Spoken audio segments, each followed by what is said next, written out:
വേനലവധിക്കാലത്ത് നീന്തൽ പരിശീലനം ആരംഭിച്ച ആനമല നീന്തൽ അക്കാദമി. കൂടുതൽ വിവരങ്ങൾക്ക് ബന്ധപ്പെടുക Anamala home stay Kattukulam Thiruvilwamala.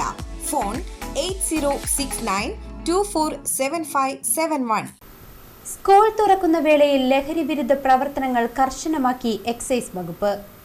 School തുറക്കുന്ന വേളയിൽ ലഹരിവിരുദ്ധ പ്രവർത്തനങ്ങൾ കർശനമാക്കി എക്സൈസ് വകുപ്പ് ജാഗ്രതാ നിർദ്ദേശം നൽകുകയാണ്.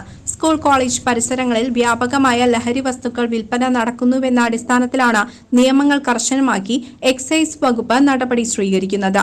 വിദ്യാർത്ഥികളെ മയക്കുന്ന വിവിധങ്ങളായ ലഹരി പുകയില ഉൽപ്പന്നങ്ങളും മിഠായികളും പാനീയങ്ങളും വർദ്ധിക്കുന്നു എന്നതിന്റെ അടിസ്ഥാനത്തിലും കൂടിയാണിത്.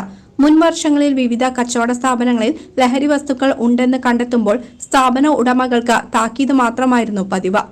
പിഴ ശിക്ഷ ഈടാക്കുക വിരളമായിരുന്നു. എന്നാൽ വരും തലമുറ സമൂഹത്തിന്റെ വളർച്ചയുടെ വിപരീത ദിശയിൽ എത്തിക്കുന്ന പ്രവണതയായി ലഹരി മാഫിയകൾ ശക്തമാകുന്ന പശ്ചാത്തലത്തിലാണ് എക്സൈസ് വകുപ്പിന്റെ സുദൃഢമായ തീരുമാനം. സ്കൂളുകളുടെയും കോളേജുകളുടെയും പരിസരത്ത് ലഹരി വസ്തുക്കൾ വിൽപ്പന നടത്തുന്നു എന്നറിഞ്ഞാൽ ആ സ്ഥാപനത്തിലെത്തി ലഹരി വസ്തുക്കൾ കണ്ടെത്തി കടയുടമയുടെ ലൈസൻസ് റദ്ദ് ചെയ്യുവാനുള്ള ശക്തമായ നിർദ്ദേശമാണ് എക്സൈസ് വകുപ്പിനുള്ളത്. സ്കൂൾ തുറക്കുന്നതോടുകൂടി വിദ്യാർത്ഥികളെ ലഹരി വസ്തുക്കൾക്ക് അടിമയാക്കുന്ന പ്രവണതകൾ ഇല്ലായ്മ ചെയ്യുന്നതിനായുള്ള അതിശക്തമായ പ്രതിരോധ നടപടികളാണ് എക്സൈസ് വകുപ്പ് സ്വീകരിക്കുന്നത് എന്ന് Pazhayannur excise range officer inspector Sajeev V CCVയോടായി പറഞ്ഞു. ജൂൺ 3 സ്കൂൾ കോളേജുകൾ തുറക്കുകയാണ്. ഇതുമായി ബന്ധപ്പെട്ട് എക്സൈസ് ഡിപ്പാർട്ട്മെൻറ്റ് വിപുലമായ പ്രവർത്തനങ്ങളാണ് ഇതിനോട് മുന്നോടിയായി നടത്തുവാൻ തീരുമാനിച്ചിട്ടുള്ളത്.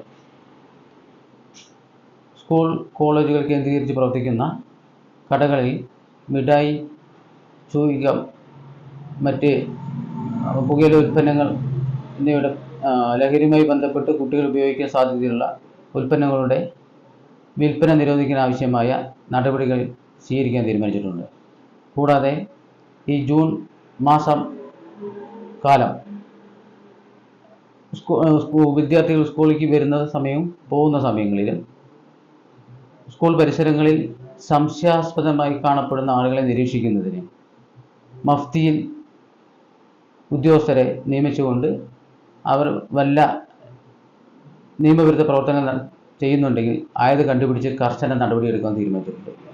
കൂടാതെ വിദ്യാർത്ഥികൾക്കും അധ്യാപകർക്കും രക്ഷിതാക്കൾക്കും ലഹരിക്കെതിരെയുള്ള അവബോധം സൃഷ്ടിക്കുന്നതിന് ലഹരി വിരുദ്ധ ബോധവൽക്കരണ ക്ലാസുകൾ സംഘടിപ്പിക്കാനും അതുവഴി തങ്ങളുടെ കുഞ്ഞുങ്ങളെ ലഹരിയിൽ നിന്നും മുക്തമാക്കാനും വേണ്ട നടപടികൾ ഡിപ്പാർട്ട്മെൻറ്റിൻ്റെ ഭാഗത്തുനിന്നുണ്ടാവുന്നത്. മുൻകാലങ്ങളിൽ നിന്ന് വ്യത്യസ്തമായി സ്കൂൾ പരിസരങ്ങളിൽ നിന്നുള്ള കടകളിൽ നിന്നും ലഹരി വസ്തുക്കളോ ഹാൻഡ്സ് പോലുള്ള ഉൽപ്പന്നങ്ങളോ പിടികൂടുകയാണെങ്കിൽ തത്സമയം തന്നെ അവരുടെ ലൈസൻസ് റദ്ദ് ചെയ്യുന്നതിനുള്ള അപേക്ഷ ബന്ധപ്പെട്ട പഞ്ചായത്തുകൾക്ക് കൊടുത്തുകൊണ്ട് അവരുടെ കടയുടെ പ്രവർത്തനം നിർത്തുന്നതിനുള്ള നടപടികൾ സ്വീകരിക്കുവാൻ തീരുമാനിച്ചിട്ടുണ്ട്. CCV news, Pazhayannur.